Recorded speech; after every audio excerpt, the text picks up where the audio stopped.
pessoal, interrompendo, passando aqui para interromper rapidamente a entrevista antes dela começar, tá? Fazer só alguns adendos importantes em algumas entrevistas. O vídeo não vai entrar em todas, tá? Prometo. Vocês não vão me ver assim, dando esses sustos em vocês toda hora. É uma coisa muito importante. Algumas entrevistas nossas a gente fez antes do projeto passar a ANS Podcast. Então vocês vão me ouvir falar algumas vezes SEV Podcast ou SEVcast, tá? Esses projetos eram originais do SEV, né? O SEV era o produtor desse projeto e depois eu assumi como produtor a partir do NS e o SEV entrou como parceiro. Então, assim, algumas vezes vocês vão ouvir e falar, caramba, o Iago tá falando SEVcast, SEV Podcast. Na verdade, é o NS Podcast, mas a gente vai usar algumas vezes isso porque era o projeto antigo nosso, tá? Outra coisa muito importante, acho que umas 12 ou 13 entrevistas foram gravadas no começo do ano de 2022. Então, a gente está falando ali de março, abril de 2022. Então, tem algumas temáticas que a gente vai passar que eram as temáticas da época, especificamente. Então, assim, não acho que ninguém vai ficar boiando. Pelo contrário, vai ter até mais informações do que a gente tinha na conversa em si, disponíveis para vocês. Mas vai ser muito importante que vocês pensem e reflitam também a partir de uma perspectiva de contexto, né? A gente falava no começo de março, ali começo de abril, a depender da entrevista, tá bom? Então, pessoal, espero muito que vocês gostem da entrevista que está vindo na sequência. Espero muito que vocês curtam esse vídeo, compartilhem o vídeo, se inscrevam no canal, ativem o sininho, façam tudo aquilo que os youtubers pedem para vocês, porque isso ajuda demais a gente aqui, tá bom? Então, muito obrigado pela atenção até o momento e eu espero muito que vocês curtam a entrevista que está muito legal na sequência, beleza? Um grande abraço a todos vocês, muito obrigado de coração por estarem aqui comigo e a gente começa a entrevista agora. Fala pessoal, sejam todos bem-vindos a mais um SEVcast e desde já vou fazer o mesmo pedido que eu faço todo o programa para vocês. Deixem sua curtida no começo já do vídeo para vocês não esquecerem, muito importante. Também comentem aqui embaixo, depois vocês ouvirem o papo que a gente vai ter, sempre muito legal ouvir a opinião de vocês. Conseguirei ler todos os comentários? Provavelmente não vamos mentir para o público, mas tentarei, me esforçarei para tentar conseguir ler e também aproveitar esse bate-papo, essa interação com toda a comunidade do SEV. Também, por favor, se inscrevam no canal, sempre muito importante. Chegar a 1000 inscritos é uma meta inicial nossa, necessária para o canal se desenvolver, sempre importante isso. E ativem o sininho, porque senão o YouTube não entrega a notificação para vocês de que tem vídeo novo. Então, sempre muito importante vocês ativarem o sininho. E agora, começando de fato o programa com a Eliana de Toledo, minha professora querida Lica, que eu chamarei ao longo da entrevista de Lica, porque eu não consigo chamar de Eliana de Toledo. Primeiramente, eu gostaria de te agradecer demais, agradecer o teu carinho, agradecer as inúmeras conversas que já tivemos em outros momentos. Estava com uma saudade muito grande de conversar contigo, você sabe disso, e fico muito feliz de a gente ter esse espaço e esse momento para a gente trocar uma ideia de forma mais aberta. Como esse programa ele tem o intuito de não ser uma troca de currículo Lattes, e serve uma pequena crítica ao currículo Lattes, e como diria, você congela, porque eu não vou desenvolver depois disso, me conte para o público, Lica, quem é você? Bom, primeiro agradecer a oportunidade dessa conversa, desse bate-papo incrível, com uma pessoa que eu vi crescer ali na universidade, né? Um profissional maravilhoso, o Iago, uma pessoa incrível. Então, Iago, também um prazer enorme estar com você aqui nesse momento e que a gente possa continuar desfrutando de muitos projetos juntos, né?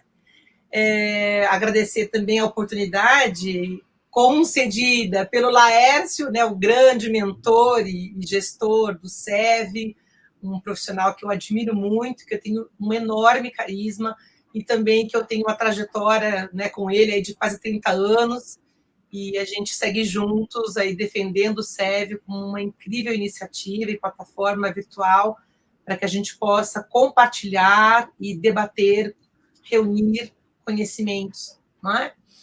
Então, primeiro, dizer obrigada. E obrigada a todos, todas e todas que estão nos ouvindo também, estão participando, interagindo conosco nesse momento.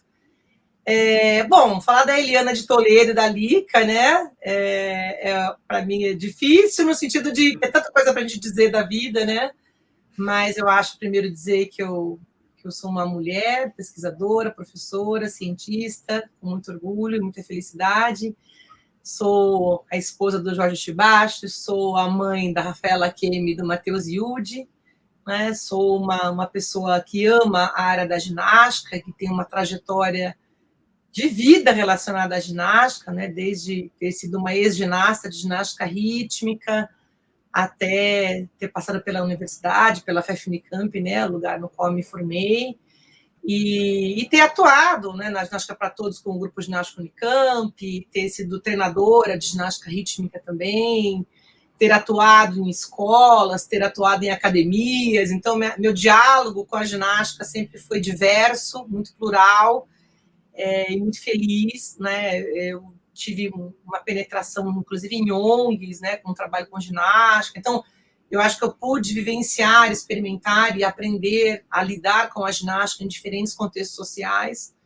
Então, é toda essa experiência que eu trago comigo, né, para a minha docência.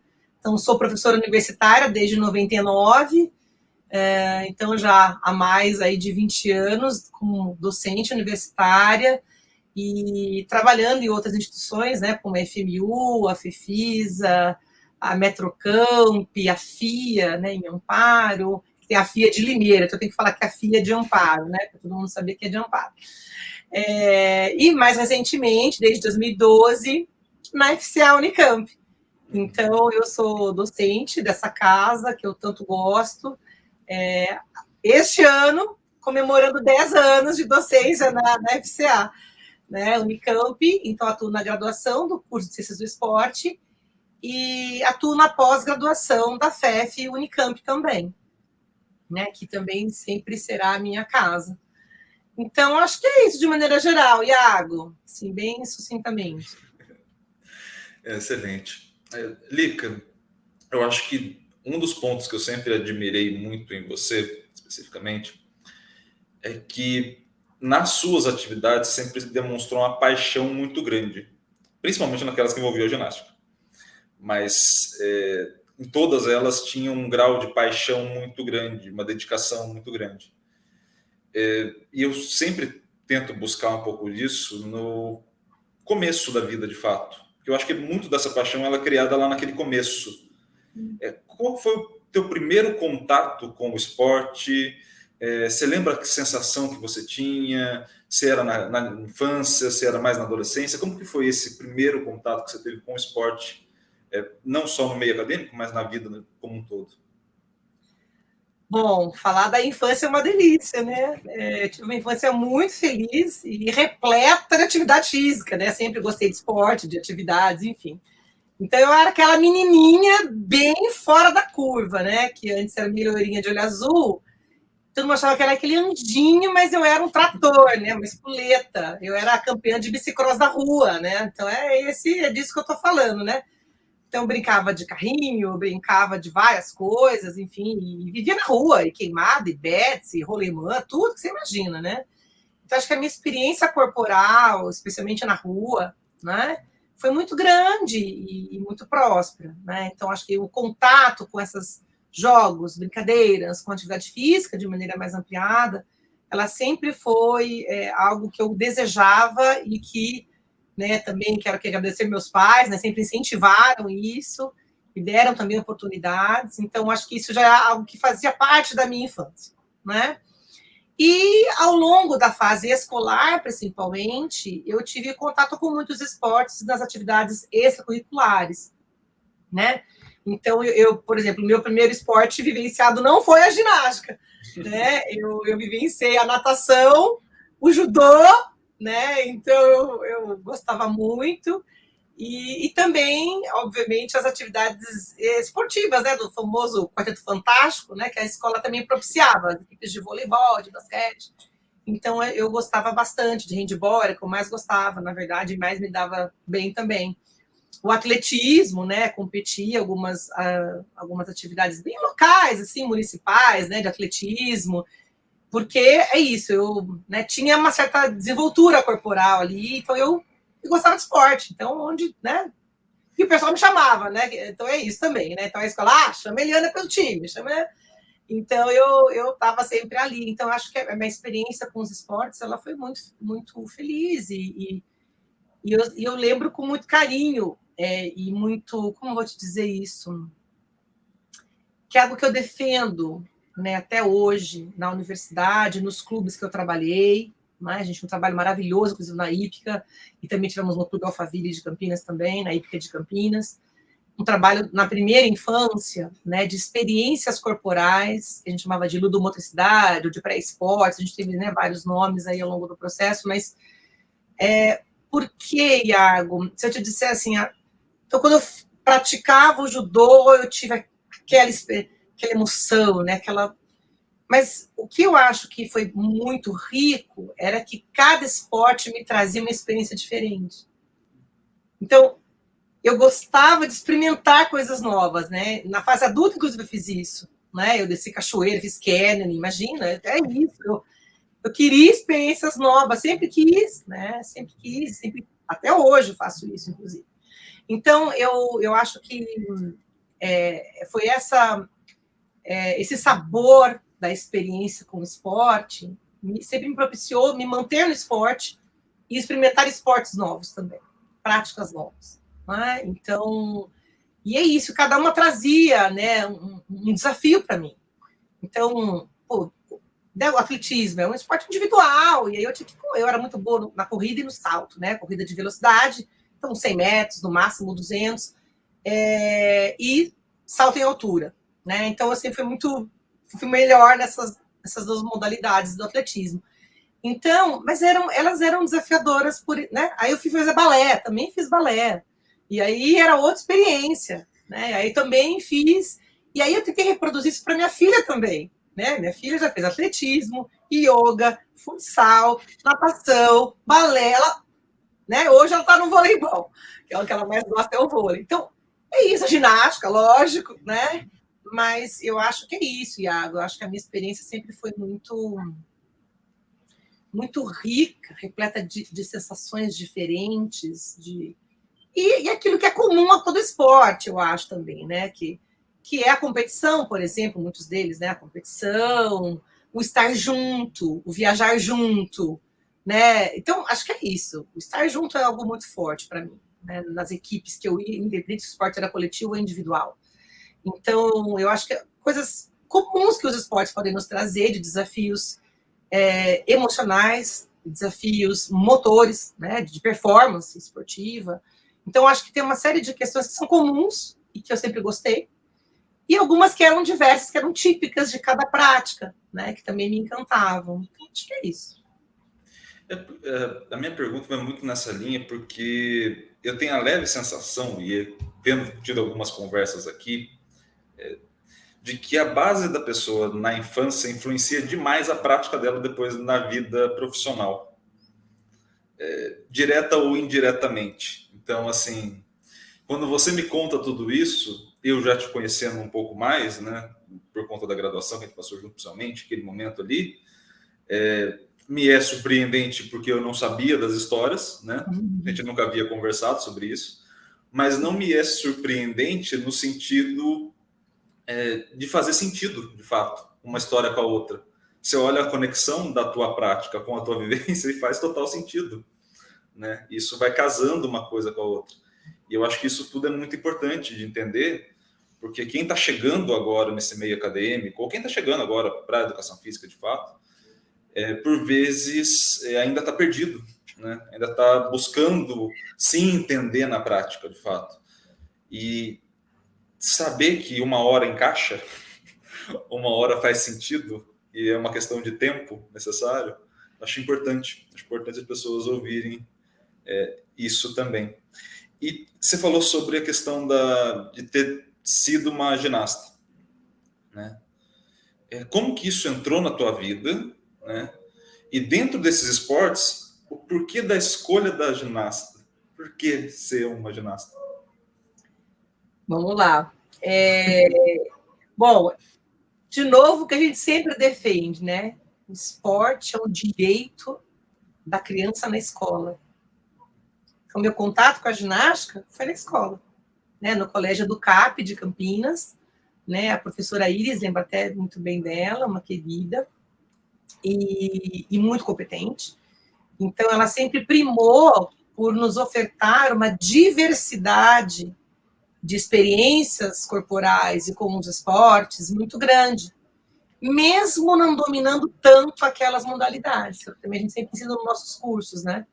Peça apoio, né, para outros professores, para os alunos, né? Então, enfim. Então, meu contato com a ginástica se deu no colégio, na escola, e eu gostei demais, né? Porque é isso, gostava das habilidades materiais, né, manuais, manipulativas, como é o caso da ginástica rítmica, e gostava do desafio, né? Sempre gostei. Que era muito próprio, inclusive, do risco da ginástica artística, né? Então, eu comecei a adorar, eu falei, nossa, isso é incrível, né? Colocar o corpo de ponta cabeça, demais, né? Assim, é isso. Nossa, lançar um aparelho, fazer um salto com rolamento, tá, né? Então, assim, esse encantamento começou com a ginástica na escola, e nós tínhamos, na minha classe, tinha uma menina, a Larissa, que era ginasta de alto rendimento do Clube de Regatas, o Clube Campineiro de Regatas de Natação, CCRN, que é o nosso vermelhinho de Campinas, né, nosso queridinho, que é sempre, né, assim, sempre não, desde a década de 60, iniciou seus trabalhos com a ginástica, sob a liderança da professora Vilmanista Piccolo, e depois com a partilha com a professora Elizabeth Pauliello, né, elas estão fazendo até, inclusive, uma história agora dos 50 anos da ginástica no clube, né, um livro sobre isso. E de maneira muito assim, interessante, a Larissa falou, nossa, como você se deu bem de cara com a ginástica, né? Vamos lá para o meu clube. E eu não era sócia, né, do Regatas. Então, eu falei, mas como é que eu vou se eu não sou sócia, né? Meus pais não vão, enfim, se associar ao clube. Na época era caro você comprar, né? Enfim. Falei, acho que não vai ser o caso, né? Não, todo ano tem uma peneira. Todo ano tem uma seleção para militantes. Então, você pode fazer. Eu falei, então tá bom, né? E aí, no ano consecutivo, logo no início do ano, eu fiz a tal peneira, né? E passei.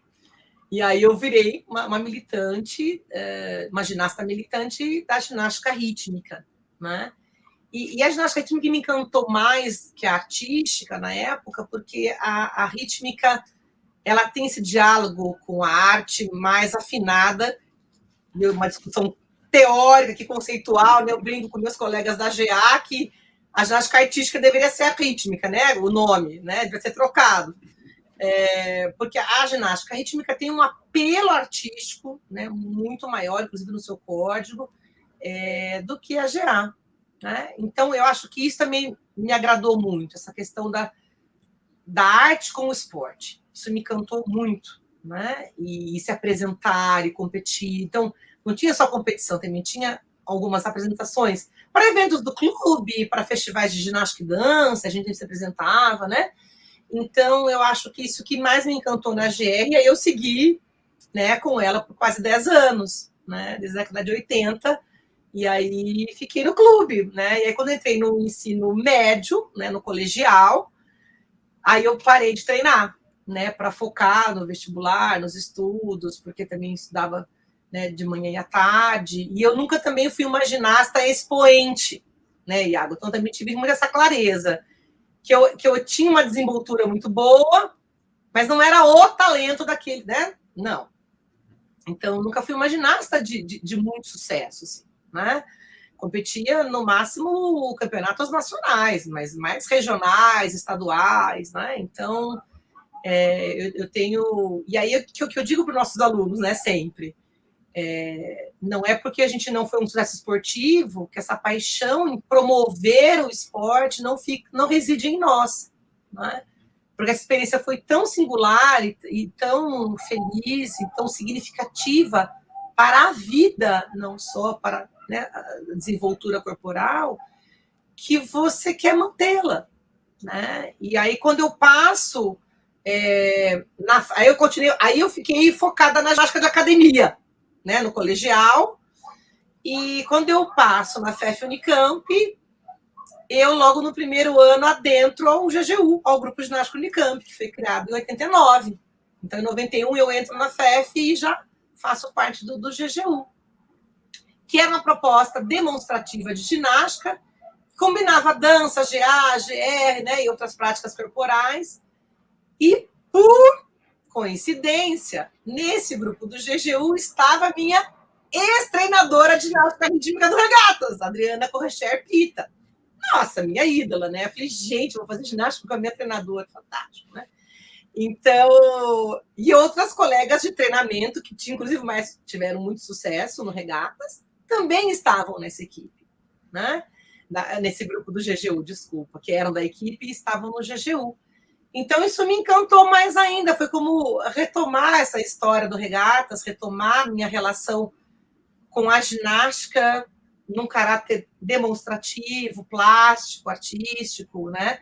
Mas também performático, das habilidades que eu tinha adquirido e que eu podia melhorar também ali no grupo, né? Então, a partir de 91, eu entro no GGU e fico por 17 anos, né? É isso. Tenho filho, passo mestrado, passa tudo, e eu, né, fico lá. E até hoje estou, hein, no GGU Anima, né, que é um grupo de mulheres adultas, e até hoje me apresento, e, enfim, é uma realização. Nessa linha, acho que na tua fala tem uma coisa que me chamou muita atenção. É porque muito da educação física são pessoas que tentaram, de fato, ser profissionais praticando algum esporte e que tem um caminho inicial de uma certa frustração. Então, o famoso clássico, aproximando um pouco mais do meu, né, do futebol, o cara que chega com o joelho lesionado, que não passou nas peneiras do clube, que não conseguiu, e aí ele fala, não, agora eu vou seguir uma outra carreira próxima ou mais próxima possível daquela prática que eu tinha, né? E quando você fala que você tinha essa consciência de que você não era a principal atleta, digamos assim, daquele cenário, isso é muito interessante, porque quando a gente debate, principalmente no comecinho de graduação ali, quando a gente conversa com os nossos ali, muita gente ainda, você vê aquele certo rancor do não ter conseguido chegar, né? Eu acho muito legal ter esse tipo de sensação do tipo, não, fiz o que eu tinha para fazer, tá tudo ok, foi legal. É um pouco do que eu comentei da minha vivência, que eu, assim, criança, falei, não, futebol não é para mim, não. Prática, esquece, zero. Mas eu amo ver o jogo, eu amo assistir, eu amo estar ali no campo, mas a prática para mim não serve. E eu acho muito legal isso. Você sempre tem, assim, e aí, para além do esporte, né? Essa consciência dos desafios e até onde você podia ir nesses desafios. Você sempre teve isso muito claro contigo? Olha, Iago, veja, eu acho que sempre tive, vou dizer por quê. Eu acho que primeiro é o perfil da Eliana, né? Eu sou muito autocrítica, né? Eu sou perfeccionista, enfim. Então, eu acho que tem algumas questões que esbarram nos nossos traços de personalidade, né? E aí você acaba tendo essa visão um pouco mais clara ou menos clara, né? Mas, sobretudo, porque eu acho que eu buscava ali uma realização no que eu fazia. Então, não me tornar um expoente não era para mim, lógico que era frustrante, é óbvio, não sejamos hipócritas, né? Era frustrante. Mas depois que essa frustração passou, eu falei, mas o que me liga a essa prática? É fazê-la. O que me liga a ela é que eu estou feliz quando eu estou fazendo a ginástica. Então, é isso, eu me realizo como pessoa, como mulher, como esportista. Isso eu gosto de fazer. Então, eu acho que isso começou a ser, depois da frustração, mais importante, né? Então, eu continuei, mesmo sabendo que eu tinha um certo talento, até por isso que fiquei nessa peneira, né? Fui selecionada, que era um clube muito renomado, o mais forte da ginástica na época, e até hoje, inclusive, é. Mas, inclusive no cenário internacional, né? O Regatas formou ginastas de nome internacional. Mas o fato de estar lá, fazendo a GR, e estar com elas e vendo a equipe treinar, veja, para mim já me realizava muito. Então eu sabia que não estava nem cá, nem lá, né? Mas então eu acho que é isso também. Isso vem com a maturidade, né, Iago? Também acho que é isso. Eu fui amadurecendo no esporte, né? E óbvio que essa vivência anterior que eu tive esportiva também fez a diferença, né? Porque eu vejo que muitas pessoas, às vezes, e até mesmo apoiado pelos pais, né? O que para mim é um equívoco. Não, então se você gosta de futebol, vai, faz só futebol, vai. E aí você canaliza aquela energia para aquilo, e aquilo não dá certo, acaba o seu mundo. Como criança, como pré-adolescente, veja, né?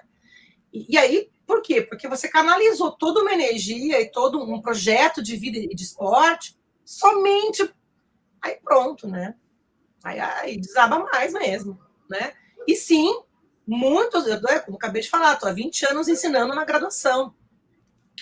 23. Então, veja, a gente percebe claramente que muitos dos alunos que procuram educação física ou ciências do esporte vêm com essa frustração, né? Vêm com essa frustração. E a gente tem que trabalhá-la, né? Para dizer, olha, então vamos lá.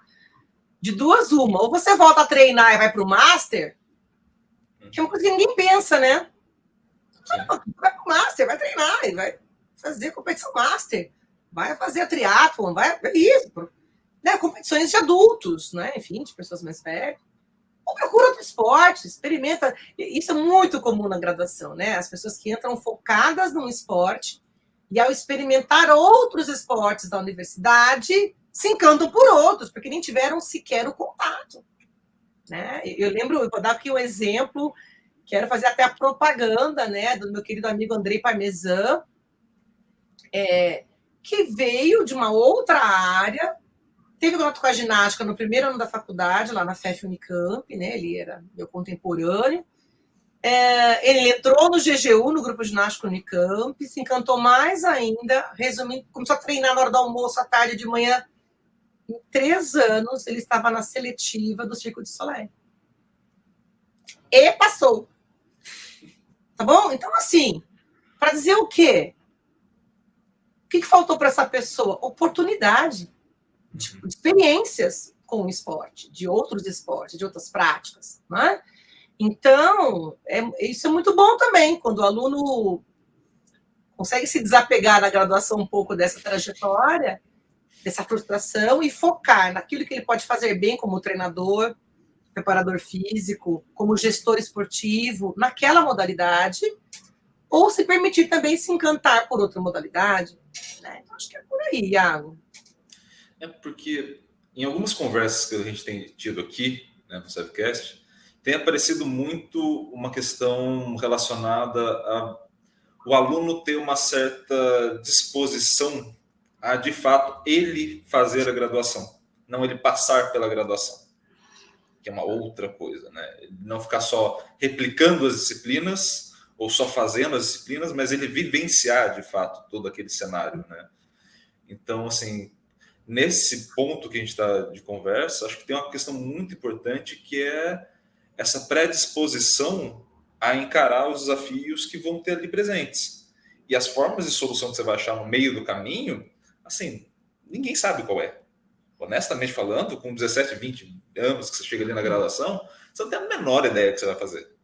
Assim, pode ser que você se encante com coisas que você nem imaginava ter. Aliás, eu tenho até contigo, não sei se você vai lembrar, porque obviamente foi uma aula só, mas eu tenho contigo uma história muito interessante. Eu sempre li muita coisa que não fosse da educação física. Eu assim, sempre fui mais para fora do que para dentro da área, nas leituras, principalmente. Mas eu sempre tive muito medo de me expor nesse tipo de coisa. Justamente porque, como a gente convivia com os nossos pares acadêmicos, eu sempre achei que fosse uma conversa meio de maluco. Não vou entrar nessa seara, não vou entrar nessas conversas, para não assustar, né? Já não sou muito normal, não custa não muito vale assustar a os pena. outros. Esse esquema dá outro podcast, viu? Esse tema é bom, é outro azul. E aí eu lembro que a primeira vez que eu me expus, que eu me senti confortável para me expor, foi numa aula sua, na aula de marketing. Foi a primeira vez que eu falei, não, acho que eu posso trocar uma ideia. De fato. E ali foi uma vez que eu falei, caramba, que legal ser meio doido. Que legal ser meio doido. E as conversas que a gente teve ao longo desse processo, né, principalmente depois das aulas de marketing, e aqueles momentos quando acabava a aula, que eu sou aquele tipo de aluno chato que vai acabar com o almoço dos professores. Tá bom, fica tranquilo. Não, eu sei que você... o intervalo inteiro, tá bom. Como sempre eu falei, vamos tomar um cappuccino comigo. Você vai falando e nós vamos tomando café. E foi uma das primeiras vezes que eu me expus e eu me senti confortável com você, especificamente. Então, assim, eu sei que é um momento no meio da aula e, obviamente, tinha mais 59 pessoas na sala de aula, então a atenção era para todo mundo, mas um agradecimento, de fato, porque foi um momento muito marcante para mim. Acho que para as pessoas ninguém entendeu se era marcante ou não, porque não parecia. Assim, era só uma questão de debate numa aula, né? Parecia ser mais simples do que eu era. Mas naquele momento eu falei, putz, pela primeira vez na graduação eu posso ser eu, meio maluquinho, meio doido, meio... Não preciso falar de futebol, não preciso... Não, eu posso falar sobre qualquer assunto, posso puxar qualquer assunto a partir disso. E eu acho muito legal isso. E aí, um outro ponto... Posso só fazer um parênteses no que você comentou fora da aula, né, Iago? Não esquece o que você vai falar. Eu esqueço, por isso que eu estou dizendo. Eu acho que a sua fala é linda, eu quero agradecê-la, né, por isso. E essa é uma das belezas do ato educativo, né, e é por isso que eu sigo na missão, mesmo esse país não valorizando, né, a classe do professorado, eu sigo persistente, resistente e empoderada e animada, porque é nisso que eu acredito, né? Quer dizer, ali, cada aula é especial, cada conversa com um aluno é especial, cada e-mail, cada olhar, cada gesto dentro desse ambiente educativo pode fazer a diferença para transformar uma pessoa e, portanto, o mundo. É nisso, né? Sendo bem freiriana. Então, é nisso que eu acredito, sempre acreditei, né? E eu acho, e aí você tocou num ponto muito interessante, porque aí eu posso dizer também, como profissional que atua cada vez mais, no meu doutorado, né, que meu doutorado foi na área da história social, né, não foi como a graduação e mestrado na área da educação física. E desde então, eu compactuei naquele momento que eu desejava um caminho para mim interdisciplinar. Porque eu atuei muito tempo como gestora, né? Gestora, fui presidente de ONG, fui coordenadora de esportes em clubes. Então, eu sempre tive uma atuação muito forte, né, na área da gestão.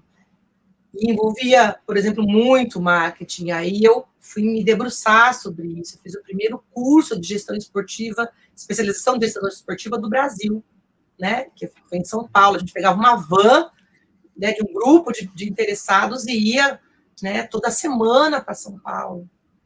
Um investimento na época não só financeiro, mas de tempo, de tudo. Mas para dizer o quê, né, Iago? Que é muito importante também quando os alunos permitem olhar o docente fora de uma caixinha. É quando você fala, que bom que eu sou louquinho, né? Então, não, né? Não é louco, né? Você é um profissional puramente interdisciplinar. Então, e as pessoas falam, nossa, mas a professora de ginástica vai dar aula de marketing? Sim, estudei isso, vivi isso, né? Então, de gestão esportiva é a mesma coisa, de projetos, etc. Eu orientei vários trabalhos de gestão esportiva, ainda bem que o Leandro Mazem entrou na faculdade, né? Muito mais competência do que eu, e abraçou essa área importante, né, da ciência do esporte, mas porque, né, não era o meu foco principal de estudo. Mas, e é isso que eu acho que é importante também nossos colegas aqui, alunos, professores, ouvirem, né? Que é um caminho de mão dupla, do professor não olhar o aluno somente de um jeito, E aí o louquinho não vai parecer louquinho para mim. Né? E o contrário. O aluno se sentir à vontade com esse professor, se permitindo entender que ele tem um perfil interdisciplinar, que eu não posso colocá-lo só numa caixa. Ali cai a dar ginástica. Não, para. Né? É óbvio que é a área que eu mais estudo, que eu mais produzo, que eu mais gosto, que eu tenho mais experiência. Sim, mas hoje não, há 13 anos, o meu debate com a ginástica é totalmente dimensionado nas humanidades. Com a história, com a sociologia, com as políticas públicas, com a antropologia, então, com a filosofia. Então, é isso, é esse diálogo, né, com as áreas que me interessa hoje. Né? Até no meu concurso de livre docência eu falei isso, sabe o que me interessa? Como diria Rubem Alves, me interessa o entre. É o entre que me interessa hoje. Né? Então, que bom que você fez essa fala, porque permitiu a gente fazer essa reflexão da importância de professores e de alunos, né, poderem se olhar, se enxergar e atuar fora de caixinhas. Isso é muito importante. E aí eu acho que eu vou fazer também uma homenagem ao local, porque faz parte, que é a FCA, que foi o local de formação que eu tive, né, pelo menos até o mestrado. E muitos alunos não sabem a importância que tem o núcleo básico comum da FCA. Muitos alunos não têm essa dimensão. E eu também não tinha. Vou me colocar junto com eles num determinado momento. Só depois que você sai da FCA, que você sai daquele comum do dia a dia de debater tudo com todo mundo, que é um pouco que a gente estava falando em off antes da gente começar. Sim. Depois que você sai, você fala, caramba, como lá era do caralho. Assim, você fala, putz, como era bom ter essas disciplinas, como era necessário ter, como te traz umas reflexões críticas muito importantes, de fato, para você entender a tua prática. Na cantina, né? Exato. Lá no feijão, na cantina, super rico, né? A FCA proporcionava esse tipo de conversa do tipo, você chegar na cantina e ter 3, 4 professores de áreas completamente distintas, e aí chegava a pessoa que estava fazendo a ronda, todo mundo se unia ali num café, e todo mundo falava sobre um assunto que não tinha nada a ver com nenhuma das áreas, todo mundo sabendo se ouvir, se respeitar, obviamente, há pontos positivos e negativos, há quem soube e quem não soube, tudo isso é normal, mas assim, em grande parte, na maioria das vezes, todo mundo sabendo respeitar o local do outro da fala, sim, respeitar o tempo, respeitar o desenvolvimento, respeitar a opinião. E esse ambiente do cafezinho, esse ambiente dessa troca de ideia livre, é muito difícil você entender a importância disso com 20 anos de idade. Assim, você está no final da graduação, o início do mestrado, é muito difícil. Então, fica o meu registro aqui de agradecimento à FCA também, no sentido de me ajudou na formação demais. E eu só fui entender isso depois da saída. E isso é importante deixar registrado, porque acho que para a nossa área, um dos desafios que a gente passa a ter, e a gente vem debatendo muito disso, é essa saída do protocolo, desse excesso de protocolo formado. E essa saída do protocolo vem pela reflexão crítica. Não tem jeito. E essa reflexão crítica vem pela saída desse foco exagerado que a gente tem só naquele movimento, até olhar para o humano de uma outra forma, e isso é importante. Mas é uma reflexão crítica, né, Iago? E concordo plenamente com você, que ela advém, ela é, vamos dizer, que o grande motor dela também está na nossa humildade de olhar o diferente, se pôr no lugar do outro, se pôr na outra área, né? Então, eu acho que isso é o que amadurece muito esse senso crítico, né? Porque senso crítico, todo mundo acha que tem, e todo mundo deve ter mesmo. Mas, né, eu sempre digo assim, que essa frase eu nem lembro o nome do autor, mas cada ponto de vista é a vista de um ponto, né? Essa frase, para mim, é incrível. Então, veja, qual é o lugar de fala, né? Então, e o que eu posso aprender me colocando nesse lugar de fala. Então, acho que isso isso é um processo educativo. Por quê? Porque a grande parte das escolas brasileiras, mas também penso que isso é uma leitura meio mundial, ainda é um ensino fragmentado em caixinhas. Ainda é conteudista para o vestibular, por exemplo, né? É o volume de informação do conhecimento, e pouco se investe na crítica ao conhecimento, né? Então, parece que há uma prioridade da quantidade de conhecimento em detrimento de uma reflexão e crítica sobre o conhecimento, né? Então, essa sua percepção não é só sua, ela espelha uma realidade educacional na formação dos alunos do ensino fundamental e médio, né, que tem que ser muito melhorada. Porque se ela for muito melhorada, né, você vai chegar na universidade já no primeiro ano valorizando isso. E mais, aproveitando melhor isso. Essa, né, é a grande sacada. Então, pronto, né? Sigamos. Uma mudança. Esse é um ponto, acho que, importante, nesse sentido de quem esteja chegando agora na universidade ter esse ponto de vista também de aproveitar melhor aquele cenário, porque é um cenário muito rico e às vezes a gente não aproveita da maneira, não sei da maneira adequada, mas assim, a gente acaba não aproveitando tudo que tem para aproveitar por esse tipo de construção que a gente tem prévia. Então a gente entra querendo passar na disciplina, mais do que aprender com a disciplina. A gente entra querendo convencer o professor do 0,5 que faltou para passar e não falar. E não da conversa. Assim, o 0,5 vai ser tão pequeno lá na frente que você não precisava gastar esse tempo. E não é pela encheção de saco, é porque não é importante de fato. Assim, você só vai ter noção disso depois, óbvio. Mas, assim, naquele momento, você tinha tanta coisa para conversar com tantas pessoas, você tinha tanta coisa para passar de experiência, que o 0,5, relaxa, dorme em paz, dorme tranquilo que não vai te fazer diferença. Né? Ele vai vir, né, o Iago? Até para a gente fazer uma brincadeira e dar risada aqui, né, já que é uma conversa leve, quero deixar claro, não estou dizendo que conteúdo não tem que ser prioridade. Estou dizendo que elas têm que caminhar juntas, no mesmo patamar de importância.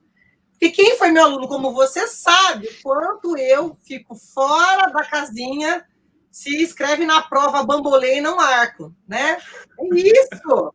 Então, o conteúdo é importante, eu insisto nisso. Você tem que saber a terminologia correta da área esportiva, da área que vocês estão, né? Vocês não podem olhar os Jogos Olímpicos com a família numa sala e falar cambota, entendeu? E falar piruleta, não dá, gente, né? Então é isso. O conteúdo é importante, tem que saber falar a terminologia historicamente, cientificamente construída na minha área. Minha grande área. Ou seja, vários esportes. Eu tenho que saber esse mínimo, gente. Né? Então, veja, quero aqui defender, né, que o conteúdo é muito importante, mas ele caminha ao lado desta formação crítica, reflexiva sobre o conhecimento, sobre o conteúdo. Então, é só para deixar claro que, né, não acho que o conteúdo é menos importante. Quem me conhece sabe que eu não sou assim. Mas eu acho que a gente tem que fazer essas duas coisas caminharem juntas. Tanto na escola, no ensino escolar, como no ensino universitário. Né? E às vezes o aluno sai da universidade ainda sem aguçar, né, esse senso crítico. E aí, Iago, sua fala é muito procedente, né? Porque parece que o passar é mais importante do que aprender, né? Que você passa não porque você aprendeu necessariamente. Isso é bem claro. Né? Pode ser porque você decorou, porque você foi surfando com os trabalhos em grupo, etc. Enfim, né? Então, o que você de fato apreendeu, que a gente fala, né? Para si e para a sua atuação profissional. E vai muito no sentido de dar significado para aquele conteúdo. E aí a tua fala acho é brilhante nesse sentido, de o conteúdo ser importante de fato, mas se ele não tiver um significado para o aluno, fica algo muito difícil. depois para ele conseguir aplicar, né? Para ele conseguir colocar isso na prática, de fato. E esse significado vem dessas discussões. Então... E da experiência, né, Iago? E da experiência. Né? A gente que dá disciplina de ginástica, e você vai se lembrar também disso, como muitos que estão nos ouvindo aqui, né, dos festivais de coreografia de ginástica do primeiro ano. Né? Muitos alunos nunca viveram a ginástica na escola, por exemplo, né? Vão viver na universidade. E aí, se apresentar, como você colocou, né? Se mostrar, o se pôr. Então, se mostrar é assumir quem sou. É muito mais do que fazer ginástica. Né? Esse é o significado. Quem eu sou corporalmente? Quem eu sou, né? Nesse lugar chamado ginástica. Né? Eu sou aquele performático, pouco performático, sou aquele que é habilidoso, menos habilidoso, sou aquele que é o divertido, que é criativo. Qual é o seu papel ali? Né? Porque todos têm um papel importante. Né? Então, e o que a gente... E a mídia constrói muito isso, né? E muitas escolas também, que o que mais importa é a performance esportiva. Né? Então, muitos alunos falavam, então, Lica, se eu não conseguir dar mortal, né, eu vou ser o do fundão lá no lelelele, né? Não, para tudo. O que você pode fazer? Apropriação do conhecimento, significado. Né? O que você pode fazer manejando a bola, o arco, a fita, né? O que você pode fazer inventando um aparelho novo de GPT para fazer sua coreografia, né? Ouse. O que você pode com isso?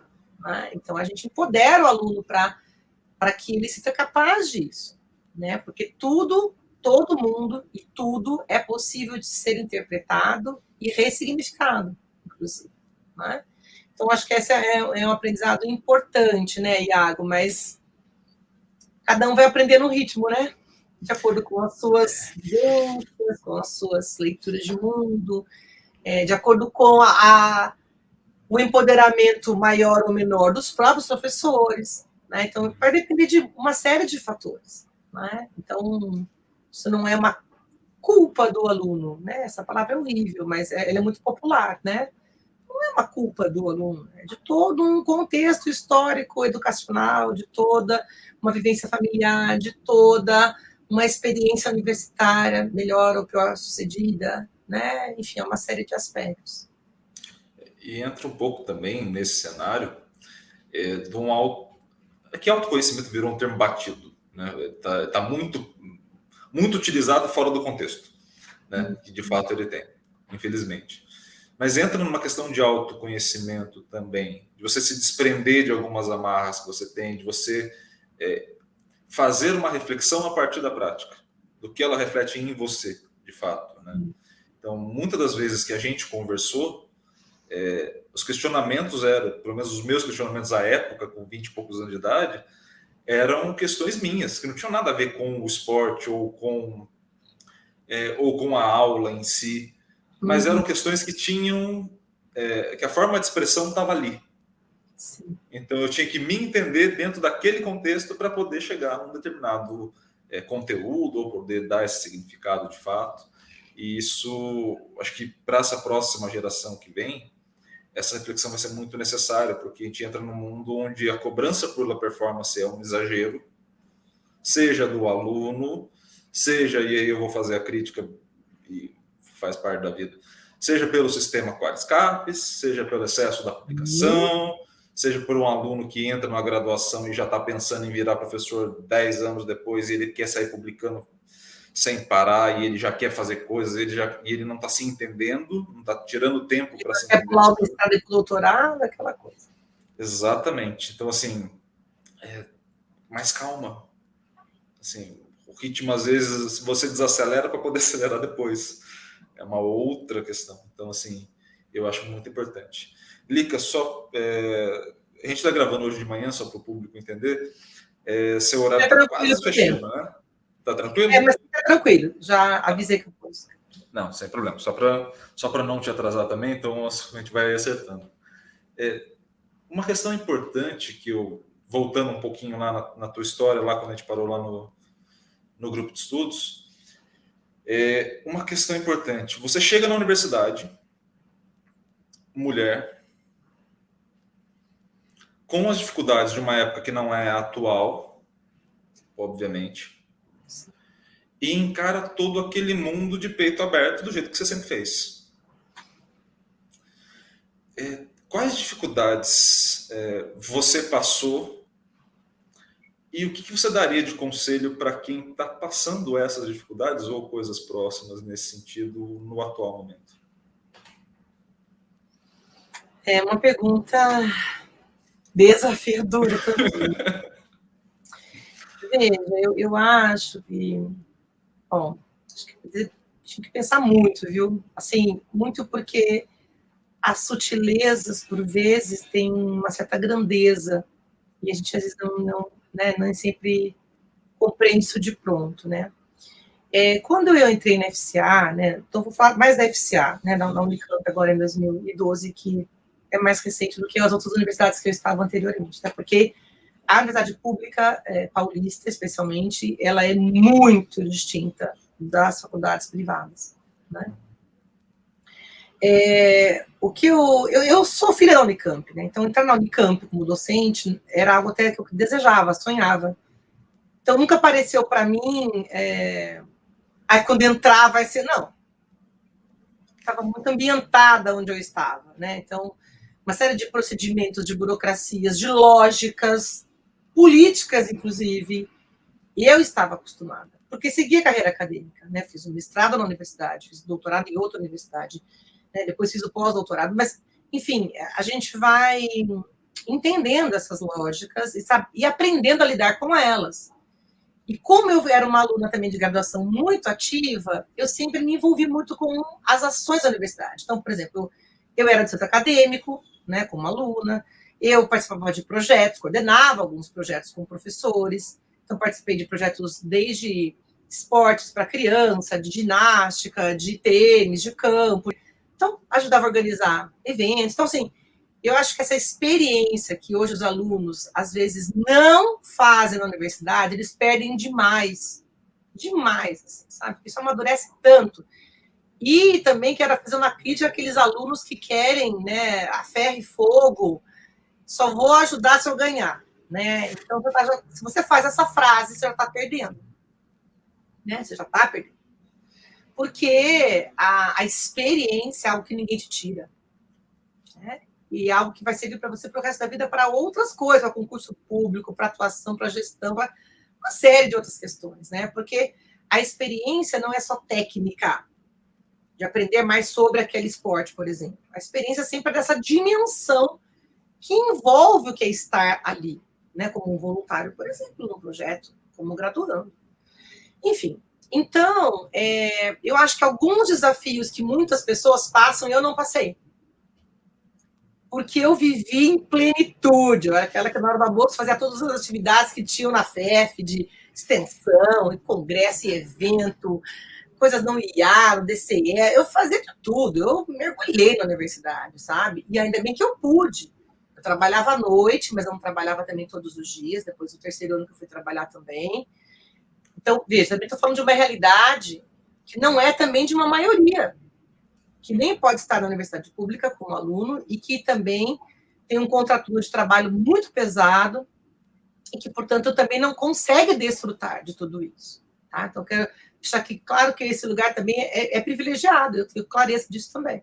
Né? Mas, dado que eu tive essa oportunidade, eu abracei profundamente. Então, eu acho que uma série de desafios que eu poderia ter tido na Unicamp quando eu fui docente, eu não tive, por esses motivos. Né? Mas eu acho que você tocou em dois pontos, inclusive recentemente debatidos numa mesa incrível que eu indico agora, né, do Internacional da Mulher, promovido pela Diretoria de Direitos Humanos da Unicamp, tá no canal do YouTube. É que é óbvio que há desafios, por exemplo, de eu estar numa faculdade interdisciplinar, né?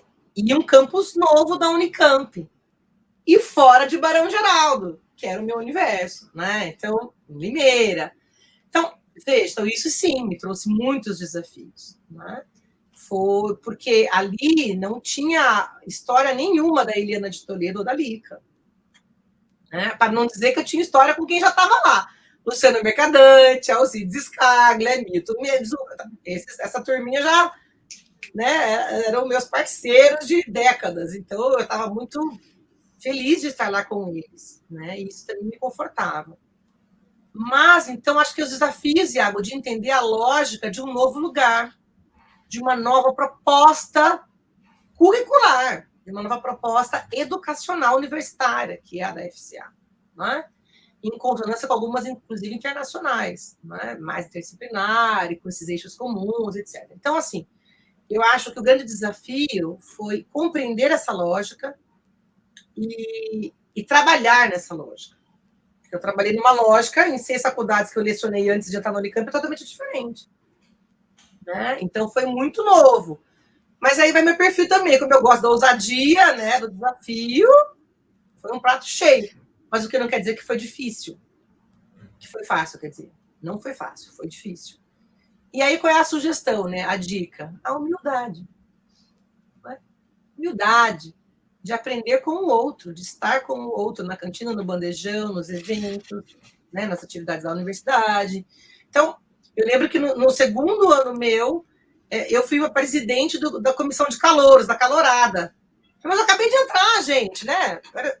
Bora lá. Então, mas aí, é isso que eu acredito, no trabalho coletivo que eu acredito. Então, isso é a força do meu laboratório, do LAPED, do laboratório que eu coordeno, do LAPED, né, da FCA Unicamp. É a força da coletividade, é a força da somar expertises, é a força de um ajudar o outro. Essa força é importante. Então, a dica é essa. Quem vai para vários desafios da universidade e fica sozinho, pena o dobro, né? Pena o dobro. Então, a humildade, a serenidade, a partilha, né? E a coletividade. Essas são grandes dicas que eu acho importantes para dar. Sobre isso também, sobre o papel da mulher, a mulher tem uma... A mulher mãe, e ainda no meu caso, a mulher mãe de uma criança especial, né? Tem um filho com síndrome de Down e uma filha que é típica, que não tem nenhuma síndrome. Então, veja, então, foram desafiadores esses? Sim, né? Sim, porque a universidade ainda, infelizmente, nós estamos discutindo, inclusive, isso numa rede de mulheres acadêmicas da Unicamp, ela tem a mesma régua para todos, né? E aí você fala, pera um pouquinho, né? Então, não é uma questão de ter exceções ou privilégios, nada disso. O termo que é correto é equidade, não é igualdade. Equidade, inclusive com os homens. Porque há muitos homens que têm desafios familiares, que são pais incríveis e que são dedicados à família também, como tem que ser, né? Então, veja. Então, acho que é isso, né, Iago? E aí, os preconceitos são enormes, né? São fortes, e aí você tem que lutar contra isso, né? E aí você tem que... Então, qual é a sugestão? Respire e vai. Né? Porque é pesado, porque é desafiador, resista. Lute. Conquiste o seu lugar ao sol e do seu grupo. No meu caso, das mulheres mães. Né? Então, sim. Né? Então, acho que tem uma série de discussões que eu não vou entrar aqui, mas que perpassam a atuação acadêmica da mulher na universidade, de maneira geral, pública ou privada. Né? E aí isso foi um desafio? Foi, mas, de novo, manter os seus ideais. Ir para o embate. Dialogar sempre. Mediar sempre. Sempre. Sem abrir mão dos seus ideais. Sem abrir mão daquilo que você faz com dignidade e com força. Eu, por exemplo, sou uma professora prêmio extensão universitária. Eu sei a importância da extensão do diálogo com a comunidade, para a formação do aluno, para a pesquisa. Eu sei de tudo isso. Eu aprendi, eu cresci nesse ambiente.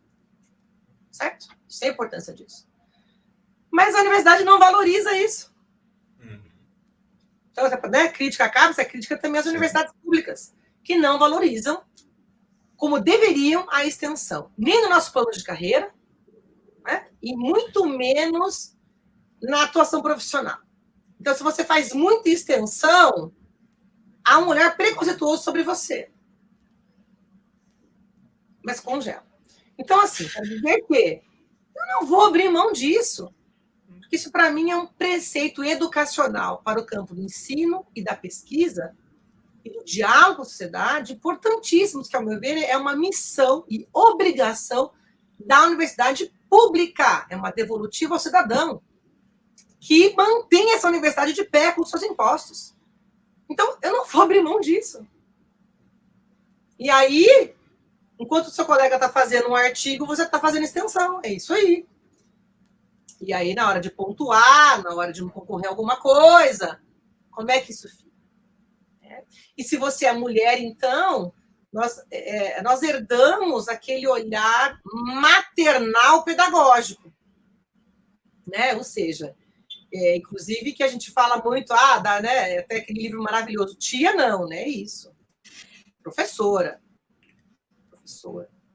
Então, eu acho que a gente tem que manter nossos ideais e, mais uma vez, com diálogo e com coletividade. Quem são meus pares nessa luta? É com essas mulheres e com esses homens que apoiam esse movimento e que também precisam ser olhados nas suas adversidades, que eu vou me unir. É com eles que eu vou me unir. Né? Então, eu acho que o grande conselho é esse também. Se envolva com os seus pares e dialogue, esclareça de maneira respeitosa aqueles que te criticam, né? De maneira velada ou de maneira declarada, né? Porque é só com esse esforço que a gente vai lentamente mudando uma realidade, né? E também se realizando no que faz e vencendo as barreiras. Né? Então, enfim, acho que é isso, Iago. Os conselhos são esses, né? E desafiador, é desafiador. A cobrança é muito grande, ela é muito incisiva. E tem que haver cobrança, eu sou favorável à cobrança, hein? Quero ser muito claro. Né? Porque eu também cresci num ambiente universitário que eu via muita gente, quer dizer, pouca gente trabalhando muito e muita gente fazendo o básico, o mínimo. É com isso que eu aprovo meu relatório trienal? É isso que eu vou fazer. Então, né, pode dizer que tem as duas coisas. Sim. Certo? Então, assim, isso não é justo. Então, sim, a favor da cobrança, do controle, da avaliação, desde que ele tenha equidade. Exato. Essa é a grande palavra. E, pessoal, só para quem esteja ouvindo a gente, embaixo na descrição, além do vídeo que a Lica comentou, eu vou deixar embaixo na descrição para todo mundo achar mais fácil. Eu também vou deixar na tela para vocês o Instagram do LAPEG, também para vocês buscarem. Está aqui e também estará na descrição também para vocês encontrarem com mais facilidade, porque, obviamente, eu quero que vocês vão lá e deem uma força também, assim como vocês estão deixando aqui a curtida, também vão lá, curtam a página no Instagram, sigam eles, o trabalho é muito bom, já participei ali de perto, né, laboratórios vizinhos na Unicamp, então sempre muito importante. Obrigada pela divulgação. Temos também o Facebook e o nosso canal no YouTube também. Todos eu vou deixar aqui na descrição para vocês acharem de maneira mais fácil. E nesse ponto que você falou, Lica, voltando à conversa, eu sinto que a nossa área, além da extensão, que deveria ser mais valorizada de fato, e principalmente a extensão no sentido educacional para o aluno, que é um espaço muito importante, mas muito importante, do aluno vivenciar de fato uma prática pedagógica daquilo que ele está aprendendo, é algo extremamente importante.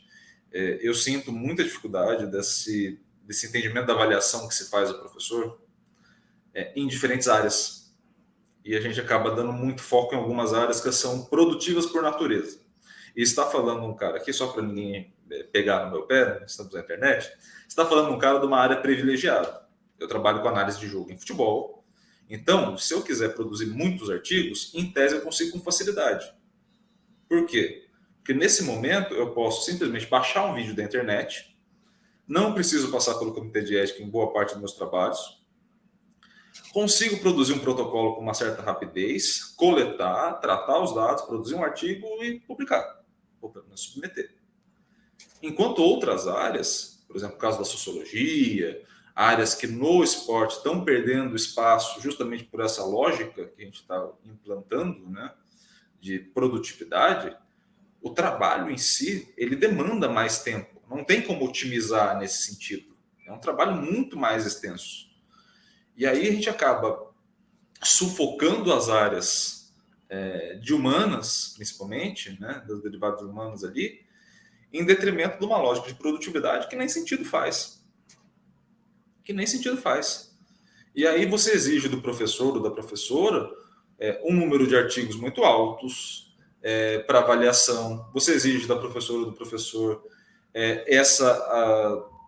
esse foco na produção de artigo, o que acaba levando ele para longe da extensão, para longe do ensino. Então, esse professor chega na aula repetindo muitas vezes o mesmo conteúdo que já vinha dando há 10 anos atrás. E aí você entra num processo de produtividade que ele é tóxico para todo mundo. Ele é tóxico para o professor que não consegue fazer aquilo que ele ama, que é dar a aula, ou fazer aquilo que ele ama, que é desenvolver o projeto de extensão. Ele acaba chegando cansado numa aula porque ele está fazendo pesquisa até mais tarde para tentar produzir naquele ritmo que se pede para ele. E aí o aluno recebe uma aula meia boca ou só recebe os conteúdos que estão ali presentes. Esse aluno também não engaja porque não tem esse espaço de engajamento de fato proporcionado para ele. E aí, quando a gente chega lá na frente, na parte profissional, todo mundo fala, nossa, a qualidade está ruim. Pô, mas claro que tem que estar. Olha o ambiente que está se criando como regra embaixo. Sim. Olha o sistema que está se propondo. Né? Assim, desse sistema só pode sair algo ruim. Não tem como nesse sistema de produtividade excessiva, de você sair publicando o número de artigos por publicar, você fazer artigo feito salame, né? Você vai cortando ele, vai jogando.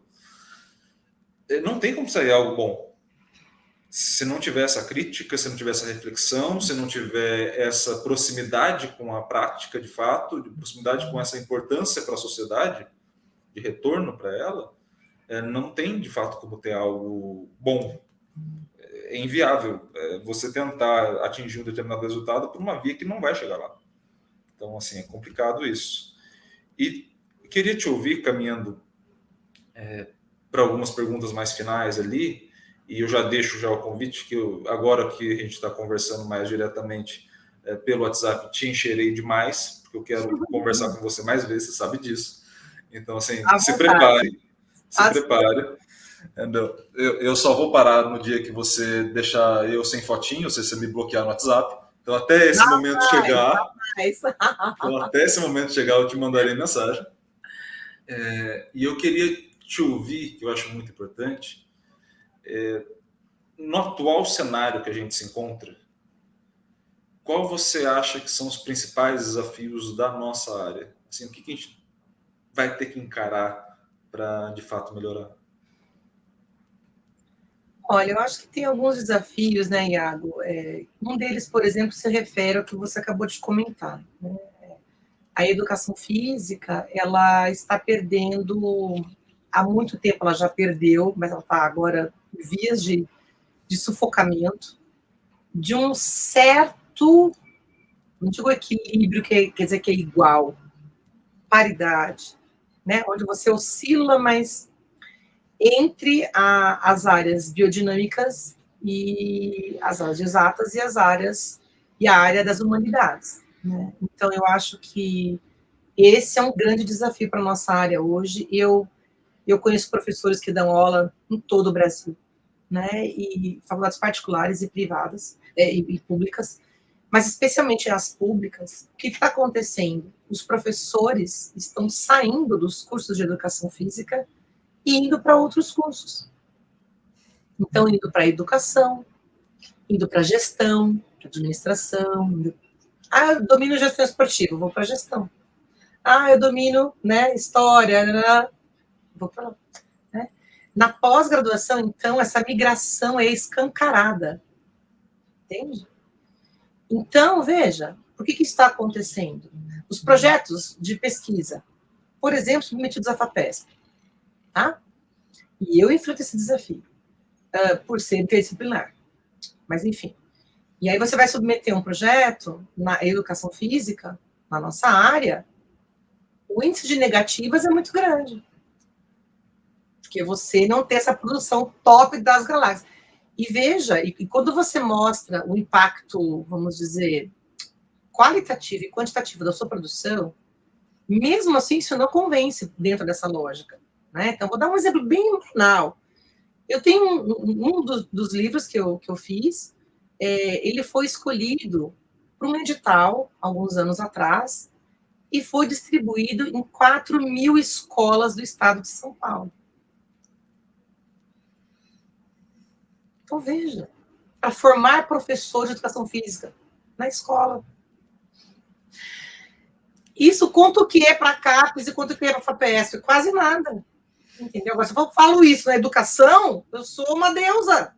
Não, não estou brincando. Mas, assim, é muito mais valorizado. Entende? Então, assim, a gente começa a pedir projetos em outras áreas de financiamento, a gente começa a ir para pós em outras áreas. Para a Katia Rubio, recentemente, fez isso, inclusive, está na educação, né? Falando aqui, né? Então, tem vários professores, podia fazer uma lista aqui, certo? Dentro da Unicamp, inclusive, na USP, na Unesp, nas federais, nas estaduais de Goiás, nas estaduais do Sul, de Maringá. São inúmeros exemplos. Então, eu acho que esse é um desafio para a nossa área. Mas por quê? Porque esse produtivismo exacerbou um poder que já era hegemônico da biodinâmica, que é uma herança histórica, adoro história, né? Que é uma herança histórica da medicina na educação física. Então, e veja, e convém a alguns grupos manter essa hegemonia. E por isso que ela é mantida.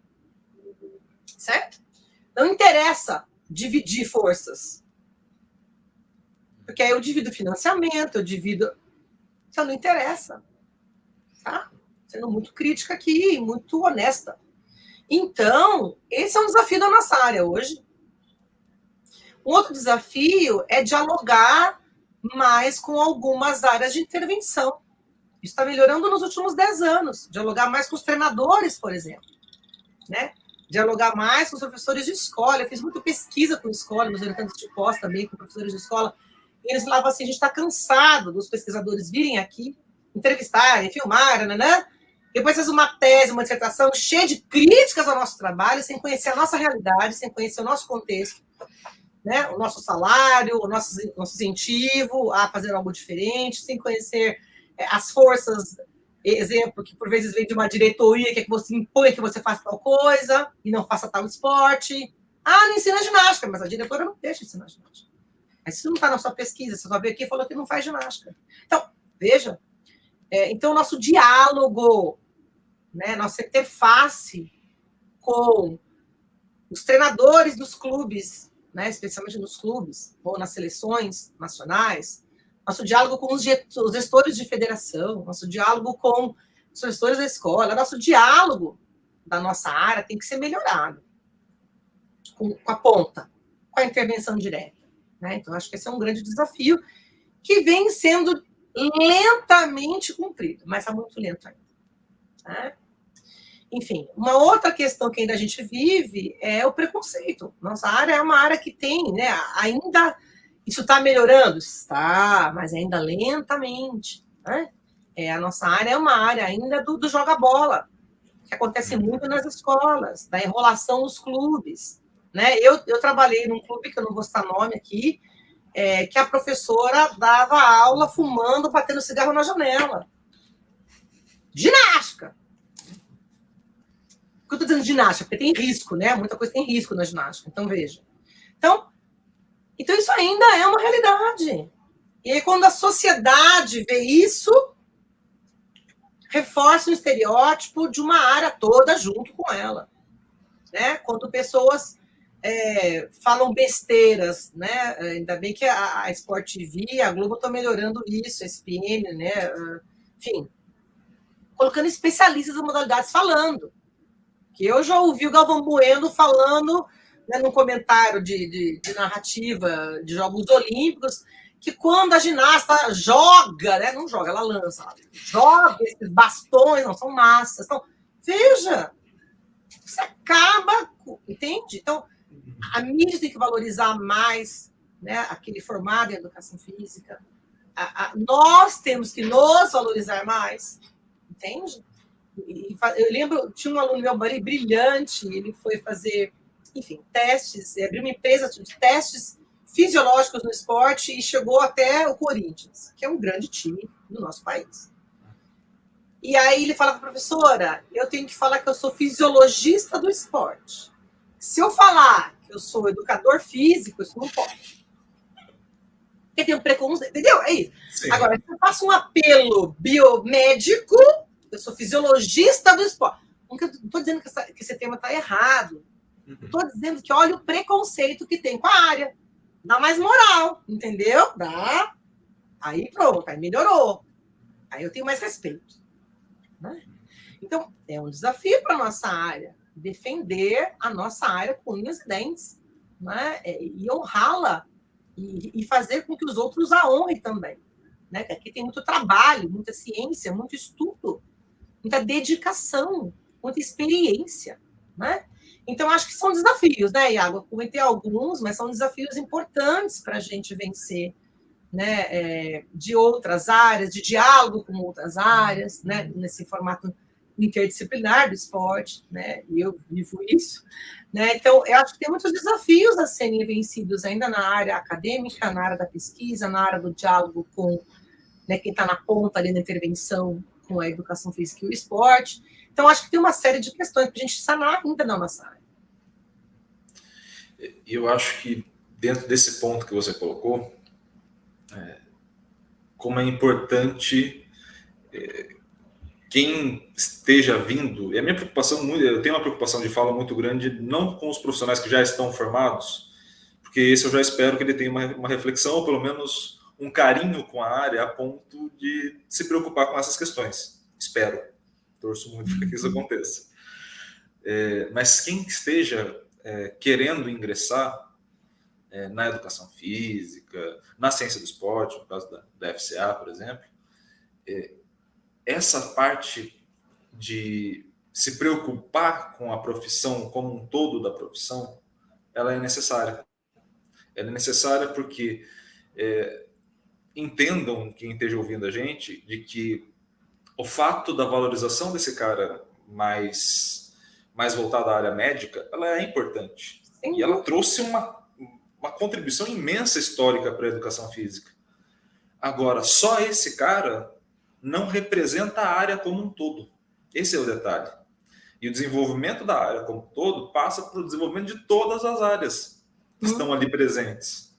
Então, assim, você vai ter mais reconhecimento quando você for fisiologista se ao teu redor tiver outros profissionais de educação física que também tenham esse reconhecimento ali. E isso parte também, e uma crítica à nossa área, eu vivencio isso muito no futebol, a esse ponto que você levantou brilhantemente, que é a questão do entender o outro. Entender que esse outro que a gente está conversando, ele já tem preconceitos formulados da gente, por ser educador físico, e que a tua função pedagógica, inclusive, é entender este outro, saber lidar com a sua frustração desse outro ter esse preconceito e arranjar um meio de explicar para esse outro a importância da tua área. Sim. Então, assim, já tive inúmeras questões relacionadas a futebol, colegas ali de graduação, não, estou na escola, a gente vem de uma escola da parte de futebol aí da FCA, muito voltada ao jogo, né, por conta do Alcides, e eu já tive muitos colegas do tipo, não, mas assim, quando eu chego na escolinha, eu tenho que dar o tradicional, é filhinha, e eu sempre fui meio revoltado, você me conhece, sempre fui mais revoltado que a maioria, eu falei, não, você não pode dar. Que bom, né? Você não pode dar. Eu falei, não, eu tenho que dar, porque senão vão me cobrar. Aí eu falava, mas você já parou para conversar com o cara que está te cobrando? Já parou para explicar para ele? Pô, hoje a gente está no meio de uma era da internet. Falta de acesso a conteúdo não tem. Assim, é muito difícil chegar hoje e falar assim, não, eu não consigo argumentar de fato. Uhum. Eu não consigo mandar um vídeo de alguém explicando algo. Que você não consiga, tudo bem, eu entendo. É difícil explicar, a reflexão é difícil. Às vezes a gente tem problema de comunicação, de fato expressar algo. Sim. Tudo bem. Mas hoje a gente está num mundo que tem tanto acesso a conteúdo, tanto acesso a tanta informação, que você não consegue organizar meia hora do seu tempo para separar 3, 4 vídeos e mandar para alguém para explicar a tua prática. E isso vai fazer com que explicar o que você faz e a importância do que você faz, né, Iago? Eu lembro de uma recente discussão na escola da minha filha.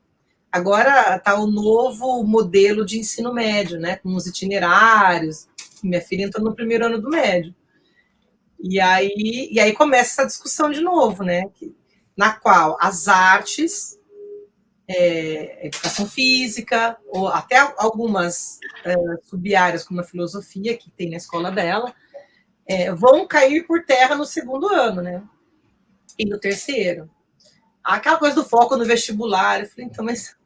Aí vem aquela discussão toda, né? Mas cai isso no vestibular? Você não cai, não interessa, né? Aquela coisa. Eu falei, gente, mas que visão reducionista, né? Assim, veja, se eu deixar o meu aluno do segundo ano, do terceiro ano, que está alucinado para prestar vestibular, angustiado, estressado, se oferecer um lugar para ele de sair da sala de aula, de se divertir com os amigos, de ativar a sua circulação, sendo bem fisiológica, hein? Ativar a sua circulação, melhorar a sua oxigenação, né? Se querem falar que tudo isso está no mesmo, está tudo junto. Quando eu proponho educação física para um aluno do ensino médio. Conhecer novas práticas, controlar e entender seu próprio corpo em mudanças. São todos ali, estão com o pico no hormônio até o cérebro, até o fio do cabelo, né? Então, veja, eles têm que entender isso. Eles têm que ser orientados a fazer atividade física autônoma, fora da escola. E tem que ter uma orientação para isso, para que eles possam se alongar bem, caminhar bem, jogar bem com os amigos no final de semana. Bem na performance? Não, é de maneira saudável. Então, é muito importante, muito importante. Então, por N motivos, então a gente fez, né? Tem que dar aula, é isso, né? Da importância. Então, parece que a gente tem que estar sempre ainda legitimando a nossa área, né? Mas é isso, é um trabalho de formiguinha, tem que fazer assim. E vamos lá, né? Arregaça a manga e vai. Né? Com todo o seu arcabouço técnico, teórico, com a sua didática, com a sua humildade, né? Com a sua abertura ao diálogo, tem que... E aí você vai fazendo a diferença onde você está. Onde quer que você esteja, você vai fazendo essa diferença, né? E eu sou aquela que, quando isso aconteceu, por exemplo, com o Galvão Bueno, eu mandei um e-mail para a Rede Globo. É isso, tem que fazer a diferença. Eu não me conformo, isso é um absurdo. Isso é um desrespeito à área esportiva. Valeu um monte, entendeu? Aí eu tenho o meu papel a fazer. Né? Nas redes sociais, na minha intervenção privada, né? Com pessoas, com setores, com a escola, com a universidade. Veja, então eu acho que a gente não pode abrir mão dessa defesa da nossa área. Né? E mostrando, evidenciando tudo que a gente estuda. E aí eu falei até para a coordenadora da escola, eu falei, olha, se a senhora desejar, eu posso mandar vários artigos nacionais e internacionais para a senhora. Das tendências mundiais sobre esse debate. Da atividade física e esporte na escola para adolescentes. Eu agradeço, ótimo. É isso, é o trabalho formiguinha. Mas ele é importante, ele é resistência, ele é a pedra no lago. Entende? É isso que a gente tem que entender. Toda a ação faz diferença. E ela ecoa, ela tem ecos. Né? E aí você vai contaminando, conscientizando, informando gradativamente eles, seus pares, e os pares dos seus pares, e essa onda vai aumentando. Né? Então, acho que esse é o nosso trabalho. Não, excelente. E saiba de um admirador teu, um ex-aluno teu, que esse trabalho de formiguinha faz efeito na vida das pessoas. Está aqui sendo prova viva disso. Saiba, comentando uma das outras histórias, né, porque não foi só essa dali, outro dia muito importante, né, foi, não sei se você vai lembrar disso, eu já estava no mestrado, trabalhando com o Cristiano, com o Alcides. O Alcides era meu orientador à época, o Cristiano meu orientador, na engenharia de produção e manufatura. Isso é uma outra loucura, mas enfim. Não é loucura. Não, mas eu acho até legal, tá? Eu acho até legal essa parte da loucura, para ver se o pessoal gosta. É muito mais do que isso, hein, isso é uma escolha consciente, acadêmica e brilhante da sua parte. E eu lembro que eu tentei montar a apresentação voltada à venda. Sua apresentação. Exatamente. Lembro claramente. E, assim, óbvio, ali tinha uma questão de mercado, tinha uma questão que a gente estava tentando vender uma ideia ali, mas aquilo foi muito importante, saber que tinham pessoas que estavam me apoiando ali, de fato. E tinham pessoas que estavam me apoiando não no sentido de bater palma ali. Era um apoio crítico, um apoio do tipo assim, melhora aqui, acerta aqui, desenvolve aqui, essa parte aqui está faltando, essa parte está sobrando. E isso tudo, essa conversa, esse diálogo aberto que você propõe para os seus alunos, e eu vivi isso de fato na prática, isso é muito importante. Isso é muito importante. Então, de forma para a gente encerrar aqui o nosso papo, desejo muito que cada um que esteja nos ouvindo tenha a vivência que eu tive, que é um dia ser teu aluno. Te admiro demais, você sabe disso. Espero muito que as pessoas tenham a sorte de ter pessoas como você na vida delas. Então, te agradeço demais. Novamente, saiba que eu te encherei muito o saco para você voltar várias vezes aqui, porque eu amo te ouvir. Amo te ouvir, amo conversar contigo, então, assim, farei outras vezes. Inventarei temas nada a ver só para a gente puxar assunto. Pode comigo. E, novamente, pessoal, para quem esteja aqui nos ouvindo, todos os links que a gente falou estarão na descrição, tá? Mas, principalmente no Instagram, sigam o LAPEG lá. E também, obviamente, eu não posso fazer propaganda de um sem fazer propaganda de outro. Sigam o SEB também, né? Assim, já que vocês vão entrar já no Instagram, vocês aproveitem a visita à página do Instagram e façam os dois, tá? Pessoal, antes de eu passar a palavra para a Lica para encerrar, por favor, curtam esse vídeo. Muito importante. Toda vez que vocês curtem, compartilhem, comentem, isso faz com que o Instagram entenda que vocês estão gostando do conteúdo. E aí ele recomenda para mais gente. Então, se vocês têm o intuito, assim como a gente tem, de aumentar esse diálogo nessa comunidade do SEB, e trazer mais gente para esse diálogo, é importante que vocês façam todo esse processo. Pode parecer meio chatinho? Pode. Todo mundo pede isso para vocês? Pede. Mas é importante que vocês façam isso, curtam, compartilhem o vídeo, não só aqui no YouTube, mas também em outras redes sociais de vocês. Se inscrevam no canal. A gente começa a ter a meta dos 1.000 inscritos logo de cara. Isso é muito importante para a gente. E também ativem o sininho para receber todas as notificações. Então, se vocês não apertarem o sininho, o YouTube não avisa vocês, e vocês vão ter que procurar toda vez. Se vocês ativarem o sininho, o YouTube envia um e-mail avisando que chegou. E também aparece nas suas notificações aqui em cima. Tá bom? Lica, muito obrigado. Muito obrigado por ter aceito o convite. Muito obrigado pelo papo, sempre muito bom.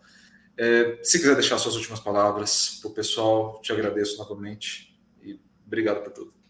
Imagina, eu vou tentar ser breve, né? Agradeço imensamente mais uma vez a oportunidade, né? A confiança do Laércio, esse protagonismo e essa confiança sua, né, também, Iago, que é o grande gestor desse movimento, né, agora, e eu agradeço essa oportunidade de aprender, de refletir, de reviver, né, coisas da minha vida, e, enfim, elas vão ficar ecoando também em mim, né, muitas reflexões e muitas coisas boas que aconteceram hoje aqui nesse intervalo de quase 1h30 de conversa, né? Espero também que quem está nos assistindo, ouvindo, né? Digo ouvindo porque às vezes, né, gente, eu entendo a realidade aí, ó, da mãe, da mulher, ou do grande trabalhador, do homem, seja quem for, né, do homo, do hétero, do LGBT, todos aqui, todos representados, dizer que a gente espera que vocês possam ouvir, até às vezes ouvem no carro, ouvem cozinhando, né? Eu já ouvi estendendo roupa, é isso aí, a gente faz o que é possível, mas dizer que essa escuta é uma escuta emancipatória. Então, parabéns por esse movimento que vocês estão fazendo, porque isso é uma emancipação individual e coletiva do SEV, da área, dos profissionais da nossa área, daquelas que estão nos ouvindo agora, que são alunos, que são graduandos, que acabaram de se formar, ou que estão na área há muito tempo. Enfim, então dizer que encontrem na minha pessoa sempre uma profissional crítica, resistente, feliz, realizada com o que faz, né? E disposta a andar junto, a andar de mão dada. Então, obrigada, acho que é isso. Então, pessoal, muito obrigado a todos que chegaram até aqui, que ouviram a gente até esse momento. Novamente, Lica, muito obrigado por tudo. No que eu puder ajudar, eu já me coloquei à disposição no particular e me coloco à disposição no público também. No que puder ajudar, eu fico à disposição. No que o SEV puder ajudar, a gente também fica à disposição, obviamente. E, pessoal, todos que estão aqui, muito obrigado por terem ouvido. Daqui a pouco também tem mais episódios, então fiquem atentos às redes sociais, fiquem atentos às comunicações que a gente vai ter, principalmente via Instagram, de mais publicações aqui do SEV. Combinado, pessoal? Então, muito obrigado a todos e até uma próxima. Tchau, tchau.